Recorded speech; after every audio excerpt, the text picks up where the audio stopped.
Welcome to the West Ham Voice. Thank you for joining me. If you're new to the channel and you've subscribed, thank you very much for doing so. I've seen a significant increase in subscriptions over the last couple of weeks, and I'm very flattered, and I thank you. If you're new to the channel and you have yet to subscribe, please do so.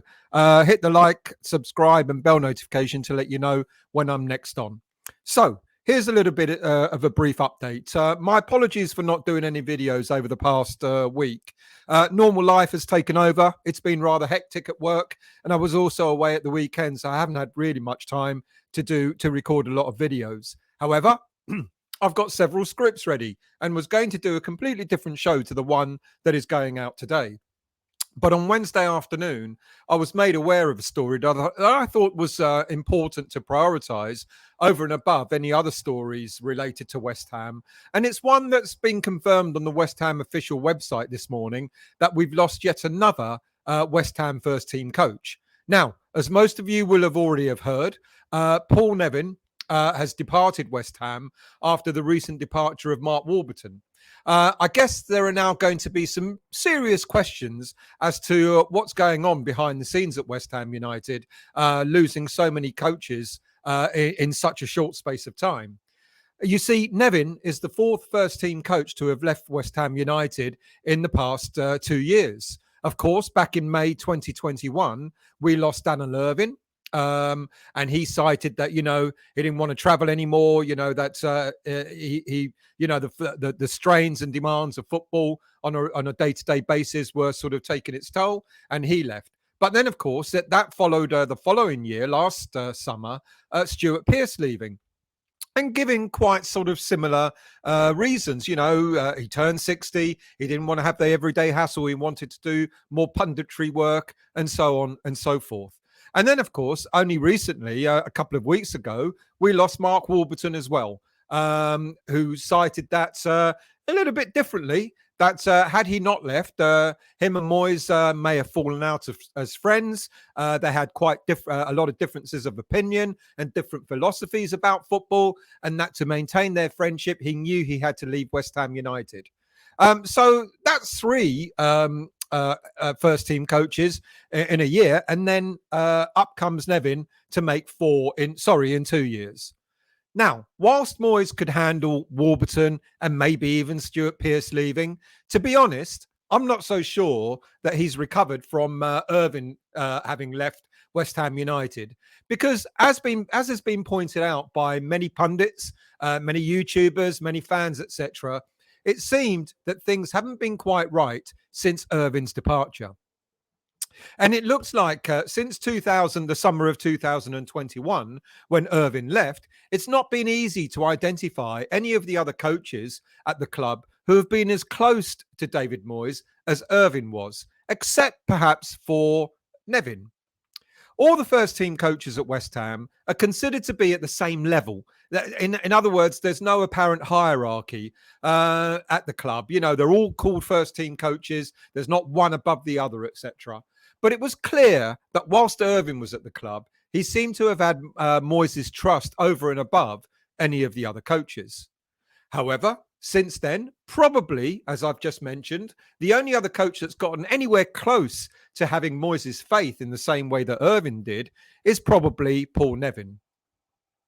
Like all the coaches at West Ham, Nevin is highly respected in the world of football, with not only his work at domestic level, but also on the international scene with England. Nevin started his coaching career at Fulham, where he held various roles at youth and reserve team level. He then moved abroad briefly before returning to England and taking up coaching roles at both Norwich City and Brighton, which was then followed up by going to West Ham. Now, he's currently coaching, still one of the coaches under Gareth Southgate for England. But it's on the domestic front that Nevin wants to pursue his career and his ambition to manage a club in his own right.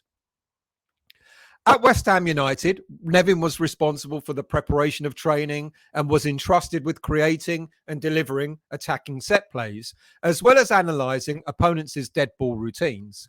He'd often been seen standing close to Moyes in the technical area on match days, and it's considered that since the departure of Irvin, as I said, he had become Moyes' key confidant. So why the departure? Back in October, Nevin did an interview with the Evening Standard where he said he admitted that he could one day leave West Ham United for the right club at the right time. Nevin did go on to say that he wasn't seeking anything at the time and that he was in a great place with a great club, but he owed it to himself to try management at some point in his career. He also stated that it would not only be good for his career, but if he was successful, it may allow him to bring other BAME coaches into the game and give them opportunities as well. Nevin is acutely aware that even in today's age, there are far too few black head coaches or managers in football. If he were to get a role as a manager or as a head coach and become successful at it, he believes that this would open the door for other ex-black footballers to also get into coaching. But that was back in October, 10 months ago, which is a long time in football, as it's now been suggested that Nevin has been offered a number of roles, both here in the UK and in Europe. And it is rumoured that Nevin is likely to be going to team up with Patrick Vieira, who was recently made head coach of French League One side, Strasbourg. That's not yet 100% been confirmed. That may happen maybe later today. But this is not a managerial role that Nevin's been talking about. You know, in the interview with the Evening Standard, he talked about wanting to be a manager in his own right, a head coach in his own right. And if the right team at the right time came along, etc., etc. So if that's the case, why would Nevin want to go to another environment outside the Premier League for what's considered to be, with the greatest of respect to French football, a lower league football, a lower level football league? And not only to go and not to go as manager, but actually to go again as a coach reporting to a manager. That's a bit odd.